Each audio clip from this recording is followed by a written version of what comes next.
On investit dans ce qu'on aime et dans ce qu'on sait faire. En opposition à investir dans ce que tout le monde fait.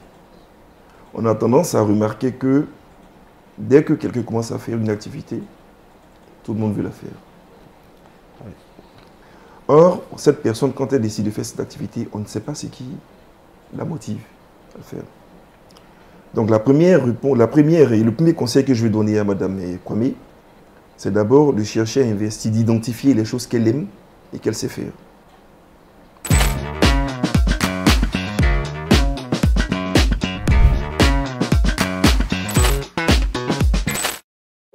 Bienvenue à notre émission Le Rendez-vous des entreprises. Dans cette émission, nous mettons en lumière toutes les préoccupations au cœur de nos entreprises ici en Côte d'Ivoire et notamment dans l'espace UEMOA. Aujourd'hui, nous avons décidé de nous pencher sur une question fondamentale qui est la responsabilité des dirigeants.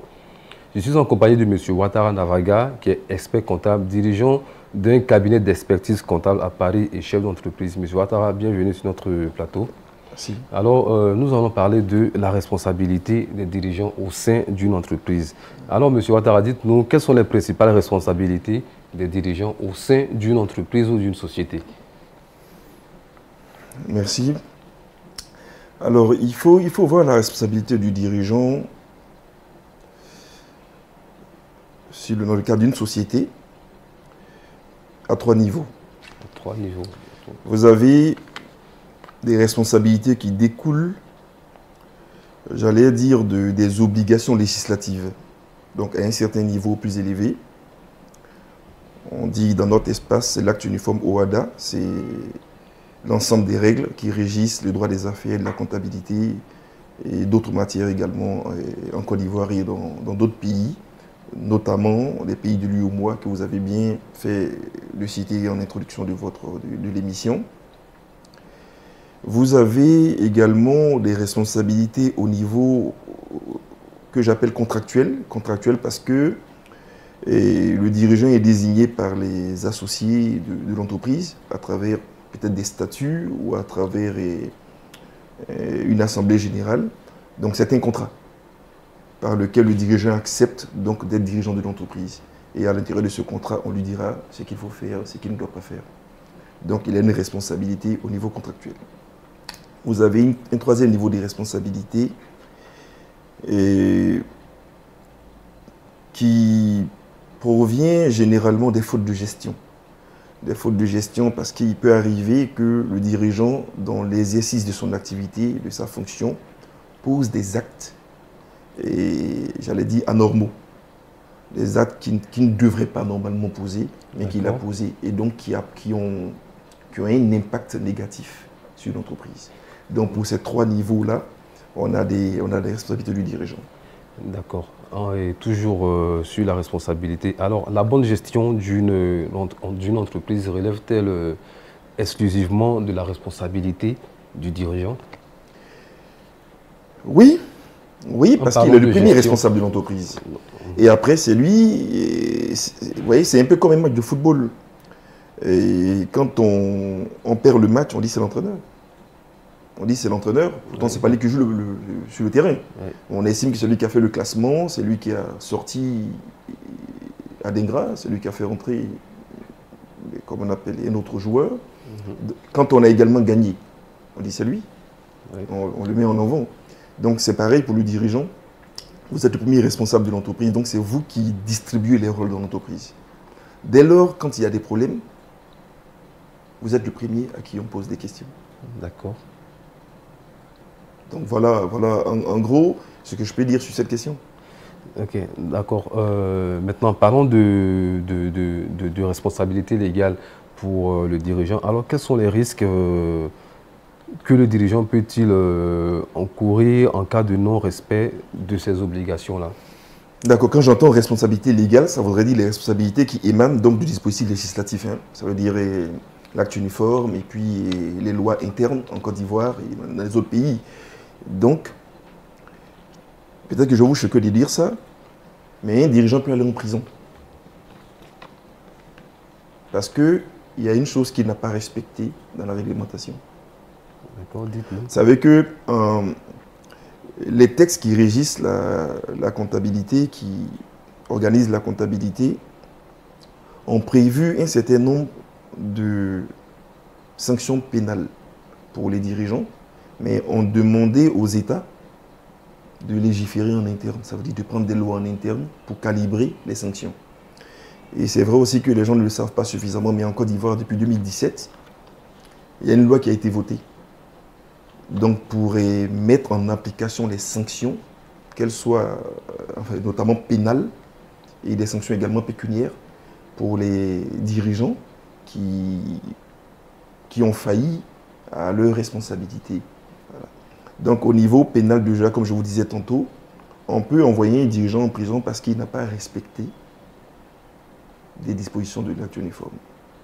On peut envoyer un dirigeant en prison parce que, ça c'est au niveau légal, ça c'est votre question, mais au niveau contractuel, on peut envoyer un dirigeant en prison parce que les termes de ce contrat, il ne les a pas respectés. D'accord, ça me permet de répondre sur une question aussi assez importante. Alors, quelles sont les conséquences en cas de faillite de l'entreprise, les conséquences pour le dirigeant? La conséquence, je ne sais pas si je dois graduer, mais la conséquence, à mon avis, ultime, c'est la faillite personnelle. La faillite personnelle, c'est la situation du dirigeant qui, du fait des difficultés dans lesquelles il a mis une entreprise, ne peut plus lui-même être autorisé à diriger une autre entreprise. C'est clair. On ne lui permet plus parce qu'on estime qu'il est nuisible pour la société. Il est nuisible pour l'environnement économique. Parce que vous savez qu'une entreprise dépose le bilan, comme on le dit dans le jargon, souvent elle doit à d'autres entreprises. Oui, et justement, et comment cette question-là est-elle résolue? Voilà. Elle doit à d'autres entreprises, et si vous vous souvenez, il y a l'une de nos émissions où on parlait des engagements des associés lorsqu'ils créaient les entreprises. On a parlé de la SARL, on a dit que les associés étaient engagés dans la limite de leurs apports. Vous vous souvenez? On a parlé des sociétés non collectives, on a dit que quand vous deviez à des gens, vous allez payer tout, quel que soit le montant. Ce n'est pas une question d'apport. Donc c'est ça qui règle la question donc, du remboursement des dettes sociales en cas de faillite. Mais tout dépend de la forme de la société parce que chaque société a ses règles. On parle du régime juridique. Chaque société a son régime juridique qui organise les cas de faillite et autres. Ok, c'est bien noté, M. Ouattara. Vos réponses sont assez claires. Nous allons marquer une pause et on vous dit à tout de suite.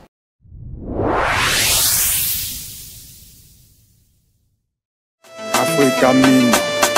Ces dernières années, l'exploitation minière a pris une envergure inédite en Côte d'Ivoire avec une contribution conséquente au budget de l'État et de l'emploi des jeunes. Aux côtés de quelques multinationales qui occupent le segment de l'exploitation industrielle, les acteurs de l'exploitation semi-industrielle tirent aussi leur épingle du jeu. Parmi ceux-ci, l'entrepreneur Bamba Moussa est une figure de proue avec sa société Africa Mine agréée par l'État de Côte d'Ivoire.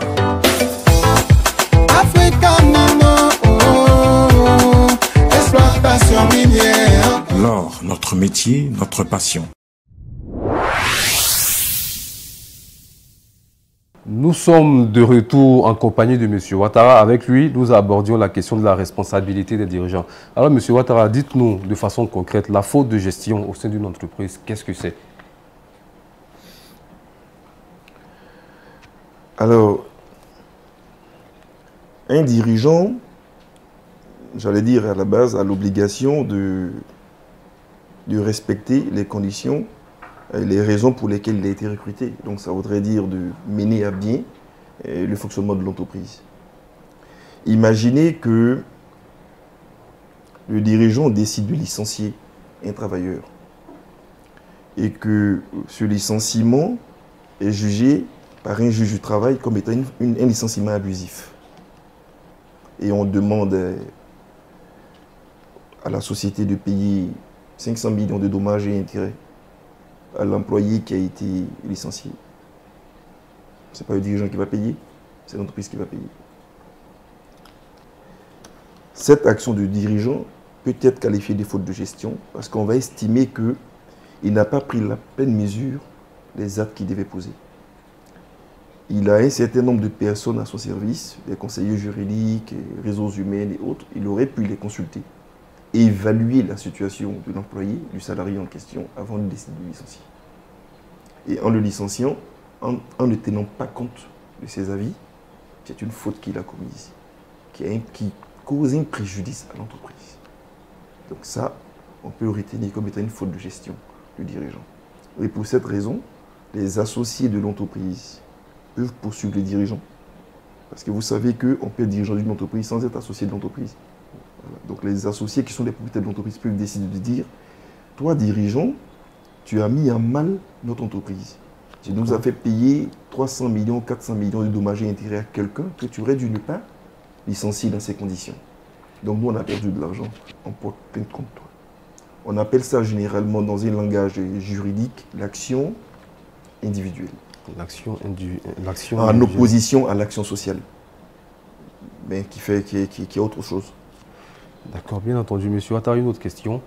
Je remarque bien que la responsabilité du dirigeant est liée à certaines dispositions légales. Alors, cette disposition légale au sein d'une entreprise...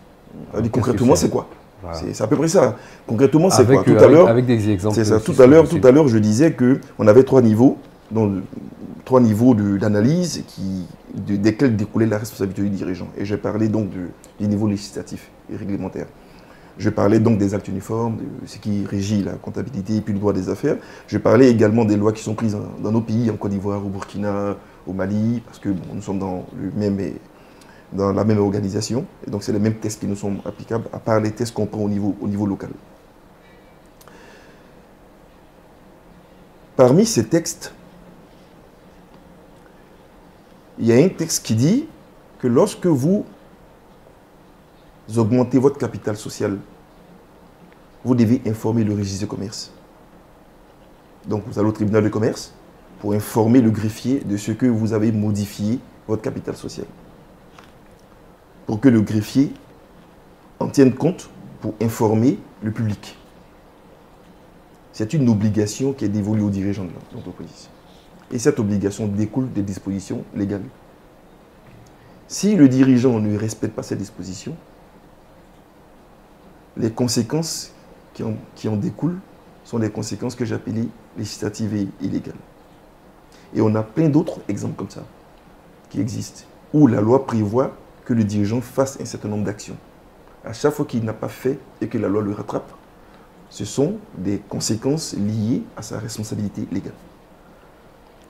D'accord. Je pense que nos followers, nos abonnés nous ont bien compris. Alors une question toute simple. Ouais. Est-ce que le retard des paiements de salaire peut amener le dirigeant à la démission? Le retard dans le paiement des salaires au sein de l'entreprise peut amener le dirigeant à démissionner? Oui, c'est possible. D'abord, il faut dire que la démission, c'est un acte personnel. On décide soit de démissionner, peut-être parce qu'on estime qu'on n'a pas atteint nos objectifs. Peut-être. On peut démissionner, peut-être parce qu'on nous a forcé aussi à démissionner. Mais si on fait l'hypothèse qu'on démissionne parce qu'on a de l'honneur et qu'on pense que du fait qu'on n'ait pas respecté nos engagements, parce que le payer les salaires, c'est un engagement du dirigeant, de payer les salaires. Oui. Donc le fait de ne pas payer les salaires, c'est un engagement que nous n'avons pas respecté. Et donc pour l'honneur, nous-mêmes on démissionne. Oui, pour répondre à votre question, le non-paiement des salaires peut entraîner la chute d'un dirigeant. Clairement. Ça peut entraîner sa chute du fait de sa démission, d'une volonté personnelle de dire que je démissionne. Je vais y arriver. Voilà. Je vais y arriver. Suite à un mécontentement du personnel. Bien sûr. Et bien sûr. Et vous avez des cas qui existent, des cas qui existent, où il y a des grèves des salariés, par exemple. Et la grève des salariés, tout à l'heure, je vous disais qu'on peut être dirigeant d'une société sans être l'associé de la société. Ça veut dire que vous prenez les grosses entreprises en Côte d'Ivoire, les dirigeants ne sont pas les associés, c'est d'autres personnes qui possèdent l'entreprise. Et puis ils viennent diriger peut-être parce qu'ils ont des compétences et autres. Dès lors que les salariés commencent à faire la grève, peut-être parce que, en fait, dans votre hypothèse, ils n'ont pas été payés depuis 1 mois ou 2 mois, l'associé, il craint pour sa société. Il estime qu'attends, si je ne fais rien, mon entreprise est fermée. Donc l'associé peut remercier le dirigeant du fait qu'il n'ait pas payé les salaires de ses travailleurs, parce que c'est une de ses obligations. D'accord, je pense que c'est assez clair. Alors, une dernière question avant de passer à notre question joker. Lorsqu'un dirigeant d'entreprise est reconnu coupable d'avoir mis en faillite une des sociétés, vous avez dit tout à l'heure qu'il est peut-être plus en mesure de pouvoir exercer. Oui. Donc cela concerne uniquement le pays où il vit, ou il peut alors exercer dans un autre pays, sinon un autre continent? Alors c'est une bonne question. Je dirais a priori, ça concerne le pays où il vit.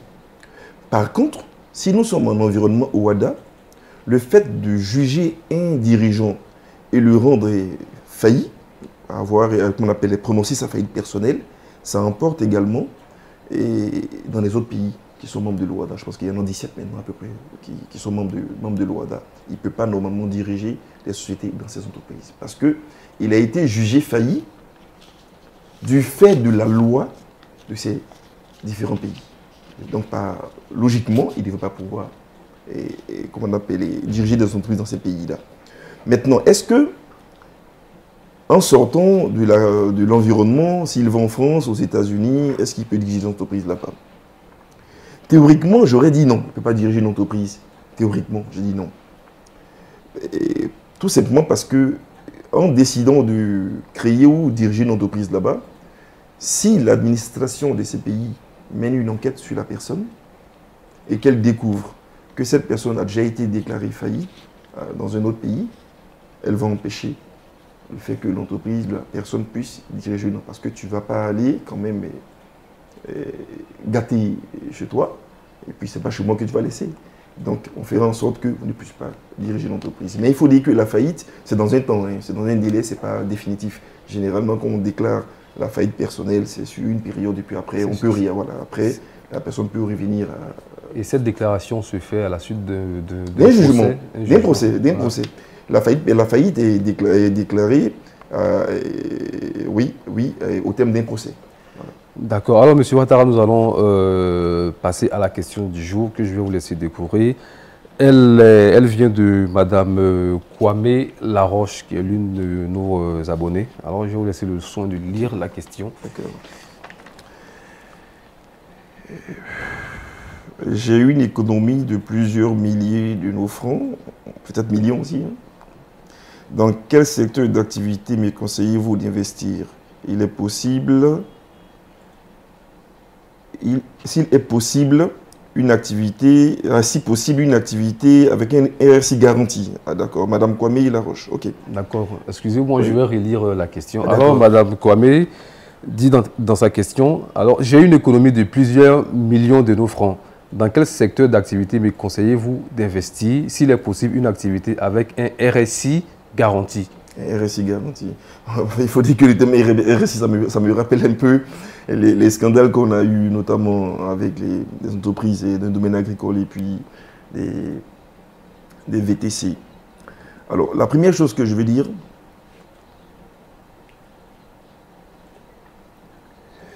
on investit dans ce qu'on aime et dans ce qu'on sait faire. En opposition à investir dans ce que tout le monde fait. On a tendance à remarquer que dès que quelqu'un commence à faire une activité, tout le monde veut la faire. Or, cette personne, quand elle décide de faire cette activité, on ne sait pas ce qui la motive à le faire. Donc le premier conseil que je vais donner à Mme Kwame, c'est d'abord de chercher à investir, d'identifier les choses qu'elle aime et qu'elle sait faire. Et qui sont conformes également à son économie. Parce que quand on aime quelque chose, on le fait bien. Et quand on le fait bien, on y gagne sa vie. Si elle aime, la condition du bas, c'est aimer la chose. Voilà. Maintenant, si elle aime cette chose et qu'elle ne sait pas faire, il faut qu'elle trouve des gens qui savent faire. Pour moi, c'est la condition pour investir dans une activité. Donc dire comme ça à un investisseur, à une personne, aller investir dans tel domaine, j'ai toujours pensé que ce n'était pas forcément le bon conseil. Ce n'est pas forcément le bon conseil parce qu'on n'a pas les mêmes prédispositions en fonction des réalités du marché. Maintenant, je pense que si on gagnait l'argent facilement, certains n'allaient plus travailler. Moi, je le pense vraiment. Et c'est pourquoi d'ailleurs, j'ai tendance à dire aux gens de faire attention à tout ce qui est investissement avec des forts taux de RSI, justement. Des RSI, des forts taux de rendement. Des forts taux de rendement. Il faut faire attention avec ça.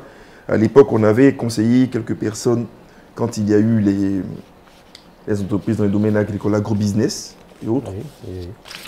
Mais bon, les gens, on ne comprend pas forcément. Et quand les VTC ont commencé, on leur disait non. Au cabinet, par exemple, on a fait une étude en interne sur l'activité des VTC. On a essayé d'estimer leur modèle économique, travailler leur modèle économique, et on s'est très rapidement rendu compte que ça ne pouvait pas prospérer avec les niveaux du rendement qui étaient envisagés pour les personnes. Et ça fait tout de même rêver tout ça. Ça fait? Ça fait rêver tout ça. Oui, mais forcément, mais c'est ce qu'ils vendent. Mais c'est ce qu'ils vendent. C'est ce qu'ils vendent. Parce que si... Donc ce sont des modèles économiques qui ne tiennent pas, c'est ce que vous essayez de dire? Non, pour moi, vraiment, et à moins qu'on me dise le contraire avec une démonstration objective. Mais pour moi, ce n'est pas des modèles qui tiennent la route. Parce qu'on ne peut pas...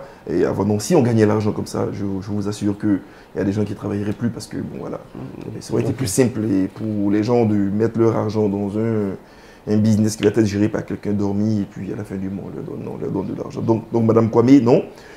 Si vous voulez avoir un investissement, mettez-le dans quelque chose que vous aimez et quelque chose que vous savez faire. Si vous ne savez pas le faire, trouvez des gens qui savent le faire.